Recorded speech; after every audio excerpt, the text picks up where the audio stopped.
Assalamualaikum and hello everyone. I'm Nurhanisah. I'm going to share my research on dual hydrophobic thymoquinone and hydrophilic ascorbic acid encapsulated palmitoyl nanoparticles as a potent radical scavenger. I'm being supervised by Associate Professor Dr. Siti Nurul Ain Mat Jamil. Multi-drug therapy has been used for treatments of diseases like cancers, leprosy, and tuberculosis. It requires more than one drug intake. It is time-consuming and patients have to commit to a treatment schedule. So we thought of combining pharmaceuticals in a carrier called nanoparticles, and P because it has high surface areas for more efficient pharmaceuticals delivery. The polymer used to synthesize nanoparticles in this study is chitosan.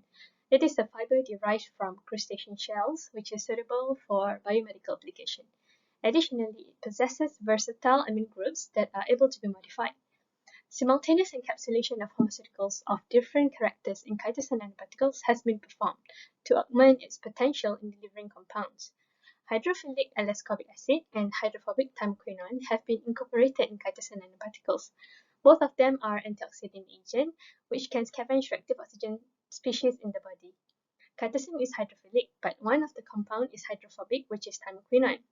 Therefore, there is a need to modify the nanoparticle carrier to hold it better. Hydrophobic modification could improve encapsulation and delivery of compounds in chitosan nanoparticles. Its hydrophilicity makes it more selective to certain pharmaceutical products. So, hydrophobic modification was performed to increase hydrophobicity of chitosan to make more space for hydrophobic thymoquinone. Why palmitic acid? Because it is hydrophobic due to its long chain and it is FDA approved and previously used by researchers in this field. These are some of the problem statements, but the one I want to highlight is number 4, oxidative stress emergence caused by high reactive oxygen species, ROS. So we overcome this by trying to provide an adequate antioxidant supply in a more effective form, which is nanoparticles. So the hypothesis of this study is co-encapsulation of thymoquinone and L-ascorbic acid in hydrophobically modified palmitoyl nanoparticles will further enhance the scavenging of ROS. The aims for this research project are to synthesize chitosan nanoparticles using ionic gelation method and to chemically modify it with palmitic acid, to characterize hydrophobically modified palmitoyl nanoparticles PCNP containing thymoquinone and ascorbic acid, to evaluate radical scavenging activities of thymoquinone and ascorbic acid by the dual-loaded PCNP. Okay, this is the synthesis of PCNP loaded with both thymoquinone and ascorbic acid. I prepared two solutions. The first one is thymoquinone mixed with the palmitoyl chitosan PCS solution, and another one is the solution of the cross-linker TPP tripolyphosphate mixed with ascorbic acid. And so eventually I mixed the tripolyphosphate containing ascorbic acid. I pipetted into PCS TQ solution. Right. In order to determine the success of the modification, I performed the TNDS assay. This is to quantify the free amine content in chitosan, which means the amine that are able to be conjugated or to be interacted with the compounds. So from the graph, the green line refers to the unmodified chitosan nanoparticles, while the red line refers to the modified chitosan nanoparticles or PCNP. At 250 microliter, which is the optimum TPP volume to make the nanoparticles, we can see that the percentage of free amine reduced from 88% to around 63%. So the reduction of 25% indicates a successful functionalization of the amine group of chitosan with palmitic acid and HS. Alright, this is the particle size distribution study. I obtained the zeta potential of all samples as positively charged. So it is a good sign that it could make better interaction with the negatively charged mucosal membrane that could later facilitate the delivery of antioxidants from the carrier. For figure 6a, we have the particle size data. The dual-loaded TQ and LAA had the highest particle size especially when it was encapsulated in the modified PCNP carrier. So why dual-loaded has the highest or the biggest particle size? Because it has more than one antioxidants encapsulated in the carrier. While figure B shows the PDI or polydispersity index data. So it indicates the dispersion of particles in the sample. The dual-loaded TQ and LAA had lower PDI value than single-loaded samples. So this is a good indicator that the dual-loaded system has better dispersion of particles in comparison to the single-loaded sample. Lower PDI values indicate more monodispersed particle distribution. Right, this is the FTIR spectra for the PCNP samples. The most important peak is peak B, which represents N-C double bond O group.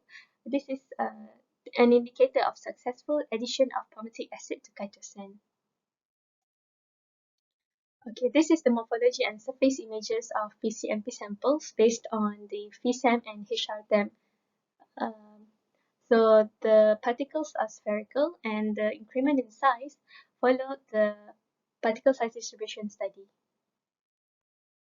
Alright, this is the encapsulation efficiency study, which was quantified by UV spectrophotometry. The study was done to quantify how much of the loaded antioxidants were successfully encapsulated in the carrier. So the left side represents thymoquinone encapsulation, while the right side represents the ascorbic acid encapsulation. Right, the blue bars referring to the unmodified carrier CMP, while the orange bars represent the PCMP or the modified carrier. Right, by changing the carrier to modified, thymoquinone had twice time higher encapsulation efficiency, while ascorbic acid showed about 4 times increase in the EE after being switched to the modified carrier. Alright, this is the release study results. It can be said that they have controlled release study, which the release stays for about 48 hours, and the dual-loaded system release is in the yellow line, and TQ and LAA release from the carrier both had zero order release kinetic, which means that they had constant release rate. Okay, now this is the antioxidant assay, diphenyl picrylhydrazine DPPH. The purpose of this assay is to determine the scavenging activity of TQ and LAA using synthetic DPPH radical at 0.5 hour, 24 hour, and 48 hour.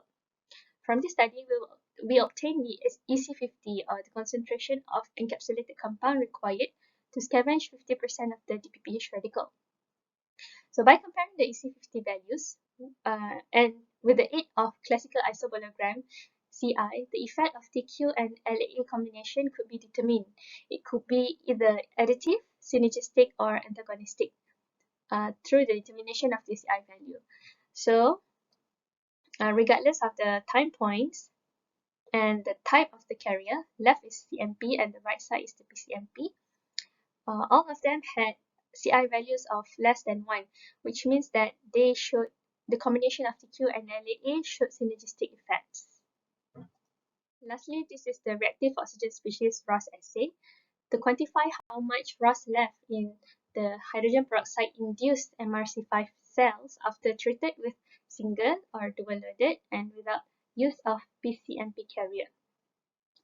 So basically, I induced the human normal lung fibroblast cell line MRC5 with hydrogen peroxide radical, and then the cells were treated with either bare compound or single-loaded PCNP, TQ or LAA, or dual-loaded PCNP containing both TQ and LAA.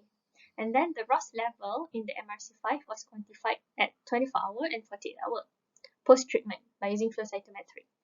So the results showed that dual-loaded TQ and LAA in PCNP or the PCNP TQ LAA had the least level of ROS at 48 hour post-treatment. So it tells that it is a successful radical scavenging activity by controlled release of combined antioxidants from the PCNP carrier.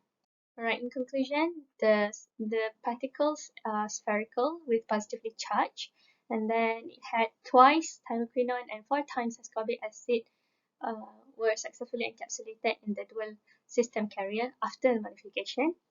And after the modification as well, 5 times DQ were released from the carrier. And the system also had controlled release with zero audiokinetic. And lastly, the combination of thymoquinone and ascorbic acid produced synergistic effects for efficient radical scavenging.